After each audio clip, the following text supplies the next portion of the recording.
On peut parler de revers pour David Suc, le président de la communauté de communes du Pays de Bitche, souhaitait que son interco se retire du SDEA et la majorité des élus de l'interco ont au contraire souhaité poursuivre l'aventure avec le syndicat des eaux et de l'assainissement Alsace-Moselle. Ce vote surprise a eu lieu hier soir en conseil communautaire. Pour faire face à la pénurie d'aides-soignants, une nouvelle formation a été créée à Sarreguemines. Sans condition de diplôme, elle est ouverte à toute personne âgée de 17 à 29 ans. 7 apprentis sur les 15 qui peuvent bénéficier de cette formation ont fait leur entrée hier au lycée Simon-Lazare. Il reste donc des places à pourvoir. Créer une start-up innovante, c'est le défi auquel ont été confrontés les étudiants de l'IUT de Moselle-Est à Sarreguemines. Ils ont travaillé pendant 2 jours pour présenter un projet original, viable et crédible.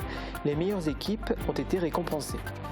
Arboriculteurs, agriculteurs, animatrices nature, agents de l'ONF, plusieurs professionnels qui travaillent avec et pour la nature ont présenté leur activité aux élèves de l'école élémentaire de Rohrbach.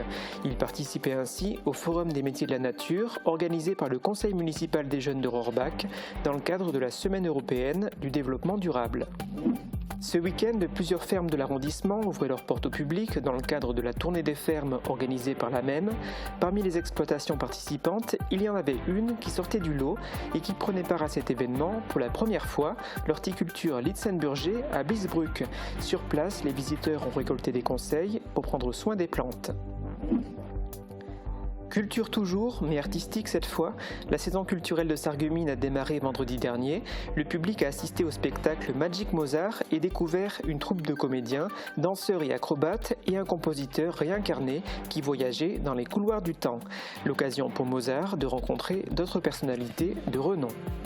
Les Figurants, c'est le nom du nouveau court-métrage réalisé par ICAM Productions et cette œuvre cinématographique a été présentée pour la première fois à Sarreguemines ce dimanche à l'occasion d'une série de projections de courts-métrages au Cinéma Forum. Son réalisateur, Thomas Zonfranc, va présenter Les Figurants dans différents festivals. Voici pour les titres de l'émission du jour et vous n'êtes pas au bout de vos surprises, vous aurez aussi la chance de découvrir notamment un nouveau numéro de notre émission Histoire d'Histoire. Patrick Serre nous fera partager ses connaissances sur un personnage haut en couleur, le général Camille Crémer. Vous l'avez entendu dans les titres, le Conseil de la CCPB s'est réuni hier soir. Un point à l'ordre du jour a créé un grand débat. Il a en effet été proposé aux élus de se prononcer sur le retrait de la communauté de communes du Pays de Bitche du SDEA, le syndicat des eaux et de l'assainissement Alsace-Moselle. La date envisagée pour ce retrait était le 1er janvier prochain, mais après la présentation d'une étude d'impact de ce retrait et plusieurs échanges, un vote à bulletin secret a eu lieu. Résultat, sur 67 votants, 35 voix se sont prononcées contre le retrait, 27 pour, et il y a eu également 4 blancs et 1 nul. Le point a donc été rejeté. Thibault aura l'occasion d'en parler demain, plus en détail, à l'occasion d'une chronique qui sera consacrée à la vie politique dans le Pays de Bitche. Au niveau national, le mois d'octobre commence par une journée de grève interprofessionnelle à l'appel de plusieurs syndicats. La FSU, SNUIPP, la CGT et Solidaire participent à cette journée de mobilisation dans les services publics. Le secteur de l'enseignement risque notamment d'être impacté. Alain Metzinger, secrétaire départemental de la FSU, SNUIPP, nous parle des revendications du syndicat qu'il représente. Alors, quelles sont vos revendications? Pourquoi vous vous mobilisez ? Nous, ce qu'on demande, effectivement, on demande, alors, d'une façon générale, effectivement, on demande plus de moyens pour l'école, pour les hôpitaux, pour les collectivités territoriales, pour la protection judiciaire de la jeunesse également. Mais nous, plus particulièrement, la FSU, SNUIPP, ce qu'on demande, effectivement, pour cette grève du 1er octobre, c'est en fait plus de moyens pour les écoles, c'est-à-dire qu'il nous faut plus de remplaçants, il n'y en a pas assez. En Moselle, vous parliez de la Moselle tout à l'heure, effectivement, la Moselle a besoin de plus de remplaçants pour suppléer les absences de professeurs, puisqu'il n'y a pas assez de professeurs dans les écoles. On veut aussi, avec ce plus de moyens, plus de professeurs, abaisser les effectifs des classes. On n'exige pas plus de 22 élèves par classe. C'est déjà un point qu'on s'est fixé. On veut aussi plus d'AESH pour l'accueil des enfants en situation de handicap. On veut également que nos salaires soient revalorisés parce qu'ils sont de nouveau gelés. On fait partie des pays de l'OCDE où les enseignants sont les plus mal payés. Ça, il faut le rappeler en permanence. En plus, on a perdu près de 30% de pouvoir d'achat sur les 15 dernières années du fait du gel du point d'indice. On demande le retrait de la réforme des retraites. Le projet de réforme des retraites, enfin le projet de la réforme, on demande son retrait. Est-ce que cette journée de grève, de mobilisation, elle va possiblement être reconduite? Il est indéniable qu'à l'issue de cette journée, l'intersyndicale présente va se réunir et elle va tenter effectivement de raccrocher d'autres organisations syndicales à ce premier coup de semonce pour organiser d'autres journées qui seront peut-être un petit peu plus ciblées sur la fonction publique, par exemple, puisque c'est un des grands enjeux de la politique, puisque dans la politique que prévoit Michel Barnier, il s'agit de faire de nouveau des économies, et quand l'État doit faire des économies, c'est forcément dans la fonction publique que l'État fera des économies. Se former au métier d'aide-soignant sans condition de diplôme, c'est désormais possible grâce à l'ouverture d'un institut de formation à Sarreguemines. Ce projet est le fruit d'un partenariat entre le CFA régional des métiers du sanitaire et social, le lycée Simon-Lazare et l'IFRAGE, l'Institut de formation académique Grand Est. Camille Henriot a suivi les apprentis lors de leur première entrée dans cette formation. Voilà, qu'est-ce qui t'a motivé à venir? Ça y est, c'est enfin le jour de rentrée pour ces apprentis aides-soignants. Une journée consacrée à la découverte du programme pédagogique et de l'équipement mis à disposition par le lycée Simon-Lazare. C'est ici que seront dispensés les cours avec un rythme de 3 jours à l'école et 2 jours en entreprise. Ils sont 7 apprentis à avoir intégré la formation, un groupe au profil très varié. Certains sont en reconversion professionnelle, d'autres apprentis ont déjà fait leurs premiers pas dans le secteur médico-social. Alors, j'ai décidé de rejoindre cette formation pour pouvoir terminer mon cursus scolaire. J'ai effectué un bac pro accompagnement soins et services à la personne pour pouvoir faire le métier d'aide-soignant. Ayant eu des enfants, j'ai fait une petite pause et puis là, j'aimerais mener à bien mon projet professionnel. J'ai commencé à travailler en tant qu'ambulancier, j'ai fait des formations ici et du coup j'ai travaillé en 2020 jusqu'en 2023 et du coup j'ai repostulé en tant que brancardier dans un hôpital ici à Marie-Madeleine, à Forbach. Ça m'a plu aussi et ça m'a forcé aussi à continuer aussi d'évoluer. Pas besoin d'avoir un diplôme pour s'inscrire. Seul prérequis, être âgé d'au moins 17 ans au début de la formation ouverte pour toutes les personnes jusqu'à 29 ans révolus. Les modalités pédagogiques sont également adaptées en fonction de l'expérience de l'apprenti. C'est aussi ce point qui a motivé Mégane à rejoindre cette formation. C'est un cursus partiel qui se passe en 10 mois. Il me reste 3 modules à valider. Et puis pendant ce cursus, on est souvent chez notre employeur. On fait du distanciel aussi et on fait des cours sur place. Et nous avons 2 stages à effectuer en entreprise pour pouvoir valider les modules qui nous manquent. Et c'est aussi ça qui vous plaît, ce côté, voilà, avoir... C'est ça, être sur le terrain et voir les choses en direct, c'est plus enrichissant. Et puis, pour moi, on apprend mieux. L'IFAS de Sarreguemines peut d'ailleurs accueillir jusque 15 apprentis. Il reste donc des places à pourvoir en apprentissage. Une deuxième phase de recrutement devrait avoir lieu dès l'année prochaine. Cette formation a permis d'attirer de nouveaux candidats vers ce métier en tension. Le secteur médico-social manque toujours de bras au niveau régional. Un tiers des soignants ont plus de 50 ans et ils partiront à la retraite ces prochaines années, d'où la nécessité pour la région d'apporter son soutien à ces instituts de formation. C'est ce que nous explique Joëlle Veil, conseillère régionale et vice-présidente de la commission santé à la région Grand Est. Alors, tu es une ancienne élève du lycée et tu as passé le bac en quelle année? L'année dernière. D'accord, alors viens. Suite à la crise sanitaire et à la constatation du vieillissement de la population, il y a un besoin de formation dans le secteur paramédical et notamment d'aide-soignante. Les instituts de formation d'aide-soignante les plus proches sont Hinwiller et Saint-Avold. Et en fait, ce que nous avons souhaité, c'était de rapprocher en fait la formation des apprenants pour répondre répondre à ce manque d'aides-soignantes sur les territoires, la région Grand Est a décidé d'augmenter les places dans les instituts de formation d'aides-soignantes et ainsi nous sommes passés de 2151 places à la rentrée 2019-2020 pour passer à 4185 places pour la rentrée 2024-2025. Malheureusement, ces professions manquent d'attractivité et du coup les lieux de formation ne sont pas tous pourvus puisque 63% seulement des places offertes ont été pourvues à la rentrée 2022-2023. Développer une idée innovante de création d'entreprise, c'était le défi pour une centaine d'étudiants de l'IUT de Moselle-Est. Ils ont participé au séminaire IDEO qui a rassemblé les 4 départements de l'établissement. Pendant 2 jours, ils ont travaillé en groupe sur le site de Sarreguemines. Les meilleures équipes ont été récompensées. Un reportage de Dimitri Kloss et Thibaut Desmerlet. Pendant 2 jours, ils ont dû créer une idée de start-up innovante à partir de rien. 110 élèves répartis en 18 équipes mélangeant les 4 départements de l'IUT de Moselle-Est ont participé au séminaire IDEO. Ils ont dû présenter leur travail sur 48 heures devant un jury. Le projet a été jugé sur son originalité, sa viabilité et sa crédibilité notamment. On a des enjeux climatiques, on a des enjeux en termes d'écologie qui pèsent sur la planète et donc on leur demande aussi un petit peu de réinventer et de trouver les concepts, les produits de demain qui vont être respectueux, qui vont être innovants, qui vont assimiler la technologie et la mettre au service de l'homme sur son projet du futur, quoi. Le séminaire s'est déroulé sur le site de Sarreguemines.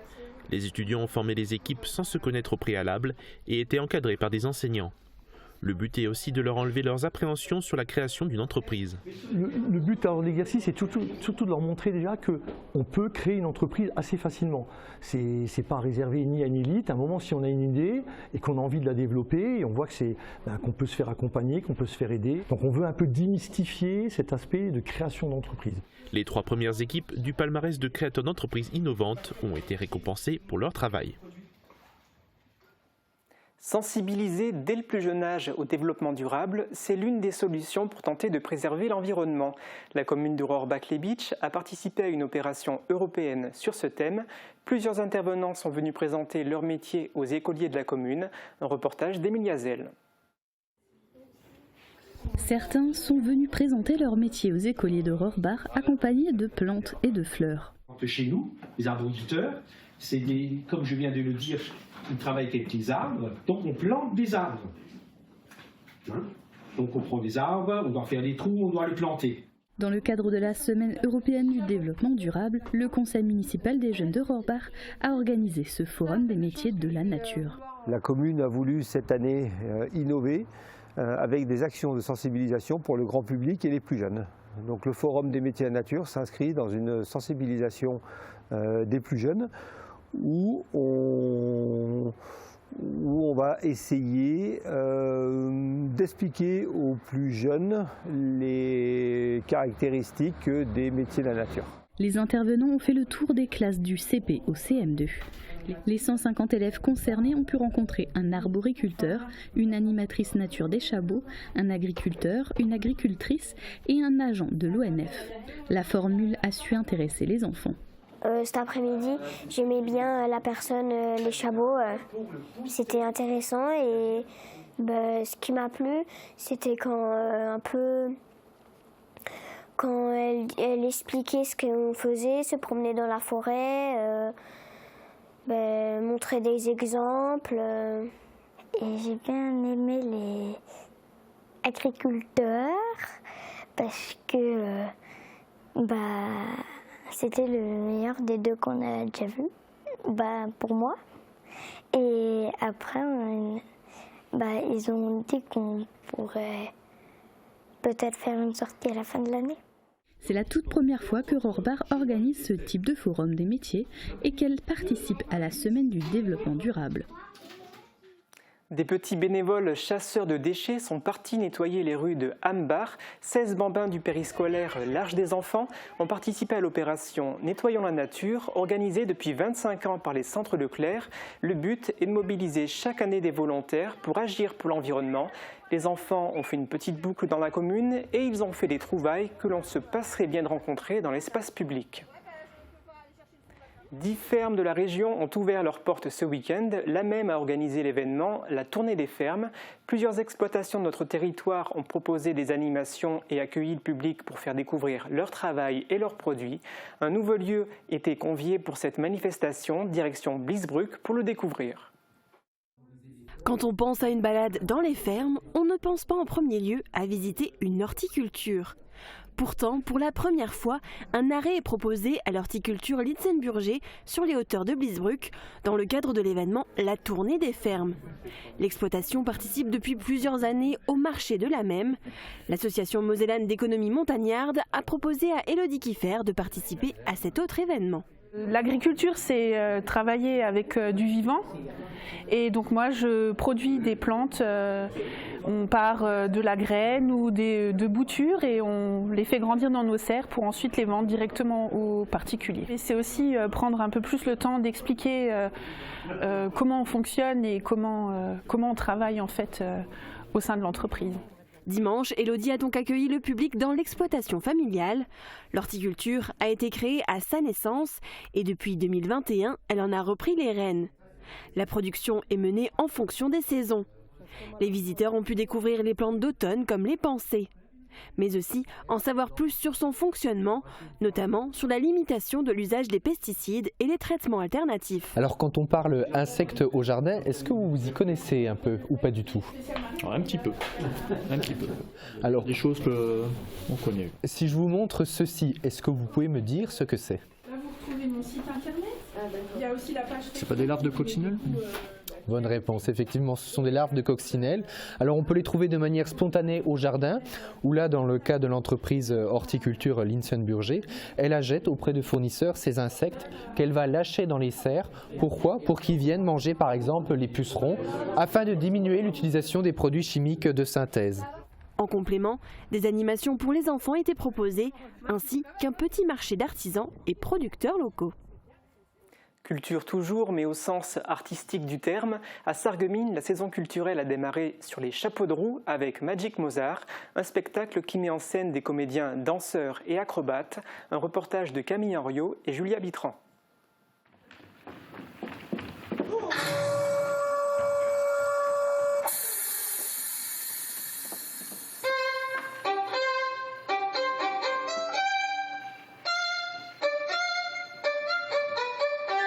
Reconnaissez-vous ces quelques notes de musique? Elles appartiennent bien sûr au célèbre compositeur Mozart que l'on retrouve ici dans son musée. C'est la scène d'ouverture du spectacle. Imaginez maintenant le même musicien réincarné en chair et en os. Le gardien du musée ne se doute de rien et voilà que le musicien sort de son portrait.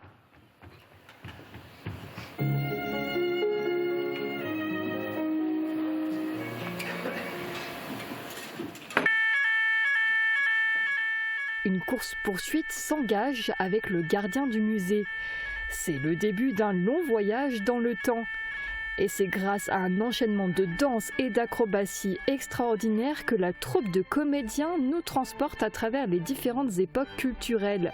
Le célèbre compositeur fait un bond dans le futur et atterrit dans une rame de métro. Chaque époque est en effet un clin d'œil à une œuvre culturelle ou à un moment de notre histoire, comme ici les Hommes de Cro-Magnon ou encore le Petit Prince et même les Beatles. Une prouesse artistique assurée par la compagnie Les Armes Nocturnes et une belle entrée en matière pour la première de cette saison culturelle de Sarreguemines. Sarreguemines est décidément une terre de cinéma. Icam Productions vient de dévoiler sa dernière réalisation, Les Figurants, un court-métrage qui a été réalisé à Sarreguemines avec des habitants du secteur. Il a été diffusé en avant-première au Cinéma Forum. Marie-Morgane Pires était sur place. C'est un travail, la figuration, qui n'est jamais vraiment en fait remercié. Vous regardez un film, on ne mentionne jamais les figurants finalement. Alors, j'ai pris le courage de tous les mentionner là. J'aurais pu ne pas les mentionner, mais j'ai quand même fait, donc voilà. Et puis voilà, donc c'était une formidable aventure qu'on a passée l'année dernière. Placer les figurants au premier plan. C'est l'objectif du court-métrage réalisé par Thomas Zonfranc et l'équipe d'Icam Productions. Le film a été dévoilé en avant-première au Cinéma Forum à Sarreguemines. Comme son nom l'indique, ce nouveau projet a nécessité beaucoup de figurants, 62 au total. Ils ont participé au tournage qui s'est déroulé sur une journée en juillet 2023 à Sarreguemines. Et ils ont tous été mis à l'honneur dimanche soir lors de la projection. Le grand public devra patienter encore avant de découvrir le court-métrage. Il sera d'abord présenté dans différents festivals.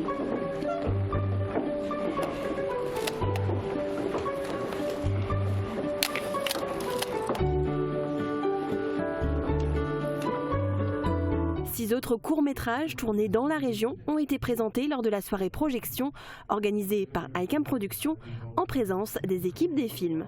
Ouais, j'ai une idée, un concept qu'on pourrait tourner demain, ça consiste à que tu te fasses buter par des fruits. On se quitte sur cette proposition osée. Place tout de suite à la météo et vous allez découvrir que Sandrine aussi s'intéresse à la nature. Couverture et zinguerie, une toiture Moder Habitat apporte sécurité, protection et pérennité par tous les temps.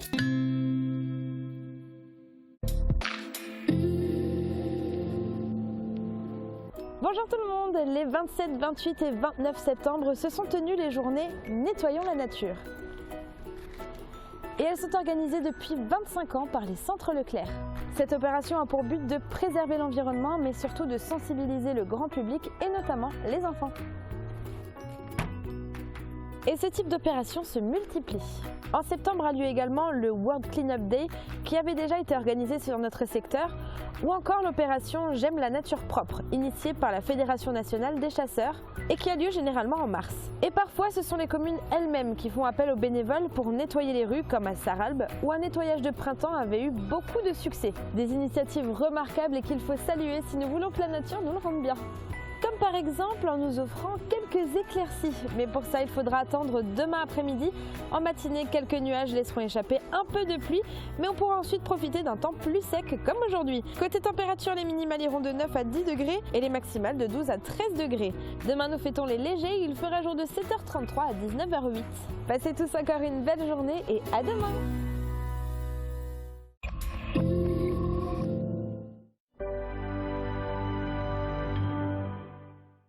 Réservez votre soirée du 4 octobre pour une performance captivante à la salle socioculturelle de Götzenbrück dans le cadre du festival Euroclassique. Découvrez Con Foucault du trio Cantiga Baile où deux musiciens et une danseuse spécialiste des castagnettes réinterprètent le répertoire espagnol et classique. Achat des billets sur ticket-régional.fr à l'accueil de la communauté de communes du Pays de Bitche ainsi qu'à la caisse du soir. Envie d'apprendre, de progresser tout au long de votre vie? Rencontrer, échanger et vous faire plaisir? Pas besoin de diplôme. L'Université populaire Sarreguemines Confluence vous propose cours, ateliers, conférences et sorties. Renseignements sur notre site upsc-asso.fr. Je suis très attentif à ma santé et je n'ai pas envie de mettre mes problèmes d'audition entre les mains de n'importe qui. Chez nous, chaque patient bénéficie d'un service personnalisé. Dans nos magasins dédiés à l'audition, notre équipe est formée pour vous accompagner dans votre parcours de soins et vous offrir un service de qualité répondant à vos attentes.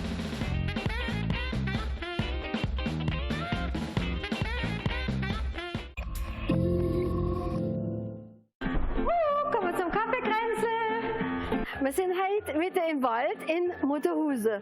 Bonjour, Monsieur Hammer. Es sind hier der Maire, der Chef von dem Dorf à la Saint-François, Bécasse et Aubois. Der Bécasse, das ist eine Frau, die so, weißt du, so ein bisschen so zäckiges, gell? So, ja. Also wir sind ja nichts über Frauen, gell? Nee. Aber ob die Männer da so kleine Schimpfwörter von die Frauen und so...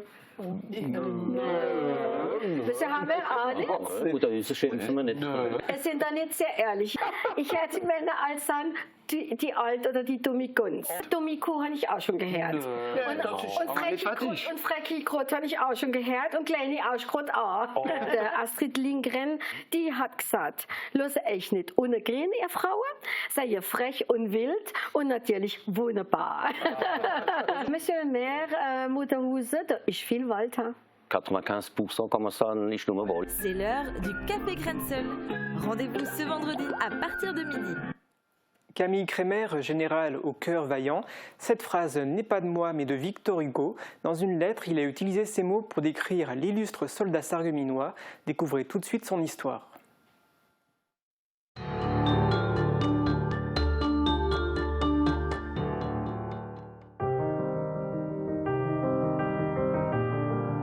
Le général Kremer meurt à l'âge de 35 ans dans la plus affreuse des misères, à Paris.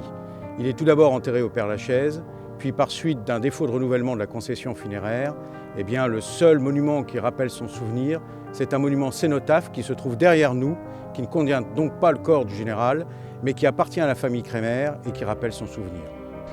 Camille Kremer, né à Sarreguemines en 1840, est connu pour son rôle dans la guerre franco-prussienne. Il s'est distingué par sa bravoure et son leadership, notamment lors de la défense du pont de la Sarre à Sarreguemines. Dans une lettre, Victor Hugo le présente comme général au cœur vaillant, un général qui a donné son nom à une rue de Sarreguemines. Camille Kremer naît le 6 août 1840 à Sarreguemines. Il est l'aîné d'une famille de 4 enfants, 3 garçons et une fille. Issu d'un milieu très modeste, il sera orphelin à l'âge de 11 ans.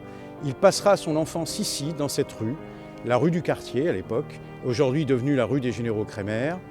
Et il sera scolarisé tout d'abord au collège impérial de Sarreguemines, puis ensuite au lycée impérial de Sarreguemines, où on est sous le règne de Napoléon III. Et ce lycée est aujourd'hui connu des Sarregueminois comme étant le lycée Jean Depange.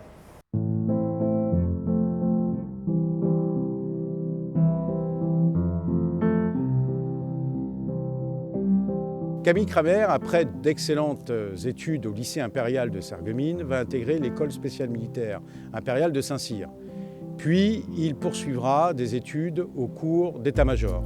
Il sortira jeune officier d'état-major, brillant, ayant à la fois gagné l'estime de ses chefs et de ses camarades. Il ne lui manquait plus que l'expérience du terrain, en réalité.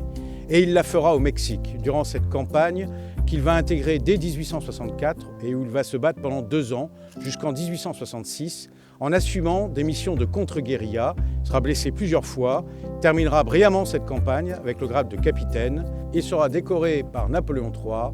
Il n'a que 26 ans. Dès que la guerre de 1870 éclate, Camille Kremer est aux premières loges.